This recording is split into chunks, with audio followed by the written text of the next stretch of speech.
Okay, so just a couple things, and this is something that I talk about to a lot of my classes in terms of, a lot of times if people are professional marketers or looking at marketing or actually trying to make their company more competitive, and this one looks at basically a Steve Jobs philosophy, and it's really steal with pride. And what we're really talking about here is look within your industry and other industries and try to come up with other ideas that you can maybe apply to your particular situation. And I'm not saying steal like as in typically steal, I'm just saying go out and look and benchmark and try to understand what's been successful with other companies and other industries and try to apply them with your industry and company.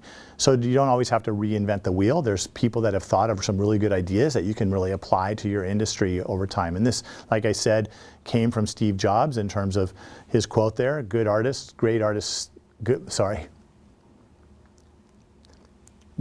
copy and great artists steal, and we've always been shameless about stealing great ideas. So what does that mean? Well, that means they take someone else's idea and they kind of rework it and improve it, and then they launch it with their own spin and angle on it, and it typically becomes very successful. And so this is just a quick thing, just like try to look outside your industry and try to get some good ideas. So one way you can do that is at a meeting, have everyone in your company or your team bring idea from a brand or company they admire outside your particular category, and then have a discussion about that and see if it can create some impact or some maybe connection to something that you might be doing at your company. So another way to challenge conventional wisdom or change like in terms of how you're asking or questions or doing things within your company is really looking at your assumptions, and are there things that you can do, or can you change an assumption that you may have and look at it from a different way that can you might be what's the central question that you're facing. And one of the things that we look at this in the cases that we've done is some of the companies have a specific challenge and they're facing, and I'm asking you that question in these cases in terms of Callaway Golf is a good example. We talked about it at the beginning of the semester. Declining market share, lack of growth in the category, what should you do? Well, by maybe asking a different question or approaching it a different way, you're going to come up with maybe alternative solutions that might not be apparent if we just keep attacking the question the same way we've done forever. So that's just another way to kind of get insight in your particular industry. Another area that I just want to give you a quick on is working with agencies.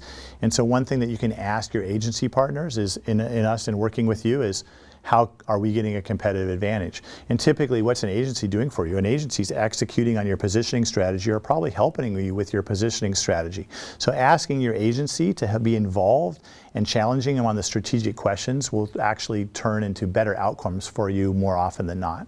So not to beat up on agencies, but another thing you want to do for you work with your agencies is ask your agency for 3 different potential strategies. Ask them not just for different tactical mixes, because typically that's what we'll do. They'll give you tactical alternatives, but ask for the actually alternative strategies they might come up with. So this is another way of getting insight and things in your company that are coming from outside, because they typically work for multiple companies or with multiple companies, that you can get some great insight by asking them to be involved in some of the strategic choice options that you might have as a company for a product or service or execution. One way of doing that is to get those ideas from your agency, is ask them to give them outstanding case studies or examples from other companies they work with that are outside your industry or outside your category, and ask them to show them to you. And that again is another way to generate new ideas for options for you to connect better and create with more relevance and resonance to your particular customers.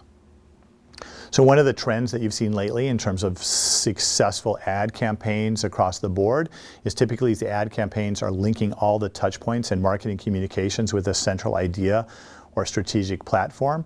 And so this is an example of some that have done that. So Axe Body Stay does it, and they take a theme through all their marketing communications and they link it. And what that does is reinforce the positioning and communicate certain associations that people are going to connect with. And so by doing that, you're getting really more bang for your buck across your advertising, but it's hard to do that and hard to execute from that central concept. So here's an example of a company that's done that. And really they're looking at their integrated marketing communication strategy and tying it to this central idea. And this is this Brit Speak campaign that they've done. And so every touch point or every marketing communication, and this you can see, talk about like when you talk to while ago about breaking through the clutter. This is an example of ways that they're actually doing that. They're using non-traditional forms of advertising to link that campaign, and it's creating multiple touch points to create those associations for what they're trying to do to communicate value.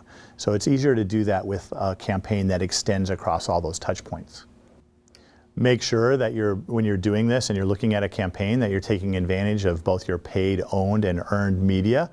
And those have different strategic and tactical outcomes, but make sure that you're doing that through that, where your paid media in terms of your advertising, etc., is linked to your own media, your newsletters, your internal blogs, etc., and your earned media, and that's your PR and trying to get people to talk to you, right? In terms of that, even gets down to some of the word of mouth that's generated from some of the things you're doing. So some of these campaigns that we talked about and the examples that have these big idea campaigns, they really get talked about a lot. So there's a lot of extra earned media that comes out of these themed campaigns.